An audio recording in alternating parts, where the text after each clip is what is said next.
In the second half of the 20th century, the major powers faced each other indirectly for 45 years. Let's follow the events on the map that shaped the Cold War. At the end of World War II, the major European powers were exhausted, with over 60 million people killed during 6 years of fighting. Only two superpowers remained, the United States and the Soviet Union. These two had fought together against Nazi Germany and the Japanese Empire. The Soviet Union, officially known as a Union of Soviet Socialist Republics, was a vast territory covering a sixth of the Earth's land. It was a federal government ruled by a communist system, made up of 15 republics and led by a single political party.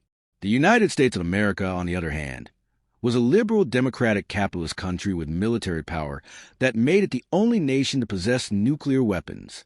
It also had the world's strongest industries and economy.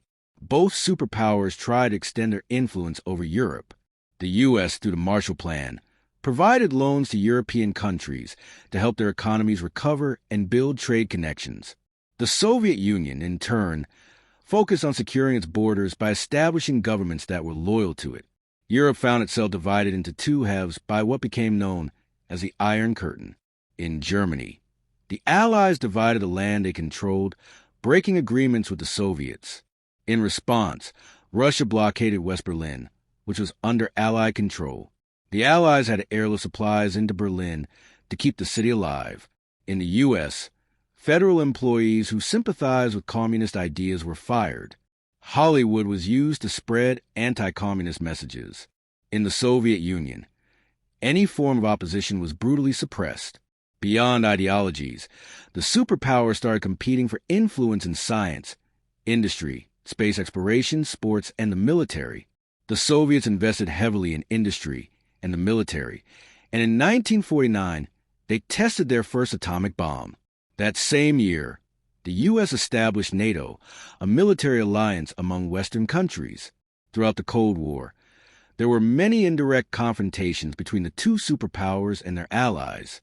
The first major conflict occurred in Greece, where a civil war broke out between communist militias, supported by the Soviets in Yugoslavia, and the traditional Royalist Party, supported by Britain and, behind them, the U.S. After a period of tension, the Soviets broke their alliance with Yugoslavia. As a result, Greek communists lost crucial support and were forced to surrender their weapons. Greece later joined the Western camp. In China, after 3 years of civil war, the communists defeated the nationalists who fled to Taiwan. The Soviets gained an important ally in the region, which would influence the coming wars. The first war happened between communist North Korea and South Korea, which was supported by a UN-led military force under U.S. leadership. After 3 years of fighting, a ceasefire agreement split the Korean peninsula in two. China also intervened in France's colonies in Southeast Asia, supporting communist movements opposed to French rule. As a result, France was expelled from the region. Vietnam was divided by the 17th parallel, with the communists controlling the north and the nationalists backed by the U.S. in the south. This division led to the Vietnam War. In response to NATO, the Soviets formed their military alliance, the Warsaw Pact. A year later, France and Britain joined forces with Israel in a surprise attack on Egypt to regain control of the Suez Canal. The U.S. and the Soviets opposed the attack, calling for an immediate ceasefire, which led to the end of European control over the region and Soviet influence taking over. The Soviet Union, with advanced industrial and military technology, stationed hundreds of long-range missiles aimed at Western Europe. In response, the U.S. aimed its missiles at Soviet territory. Due to differences, China broke its alliance with Russia, as it sought to distinguish itself as a new global power. Meanwhile, many countries chose to stay neutral and created the non-aligned movement. In Latin America, the U.S. tried to prevent the spread of communism, but it failed to overthrow the newly established communist government in Cuba. Russia took advantage of this failure and diplomatically took control of Cuba, sending troops and ships to the island. They installed missiles aimed at the U.S., pushing tensions to the brink of war. The naval forces of both sides were ready to fight at any moment. The world held its breath as both sides prepared for the next world war.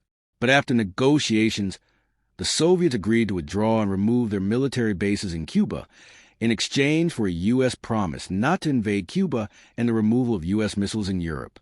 This defused the situation. In Vietnam, fearing the spread of communism to the south, the U.S. launched a military occupation with 500,000 soldiers. France, however, preferred a peaceful solution and chose to leave NATO.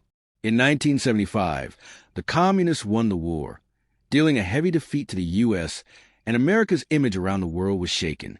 The Soviets seized the opportunity to regain political influence globally. On one front, they supported communist militias in Africa to take control of newly independent nations. On another, they sent troops to Afghanistan to support the communist government fighting Islamic jihadist groups funded by the U.S. The Soviets developed and upgraded their missiles aimed at Europe, replacing them with more precise ones, triggering the European missile crisis. This led to an arms race, with the Soviets dedicating 14% of their GDP to the cause. But soon, the Soviet Union's finances began to run out. During the peak of the crisis, the Soviets attempted economic reforms, but with little success. Eventually, both superpowers agreed to start disarmament negotiations. The Soviets withdrew from Afghanistan and ceased supporting communist movements in Africa. They attempted reforms and opened up for more transparency, but it was too late. The Soviet Union could no longer endure the suppression of multiple revolutions. The Berlin Wall collapsed, and Germany was reunified. In 1991, the Soviet Union dissolved and its 15 republics declared independence, marking the end of the Cold War.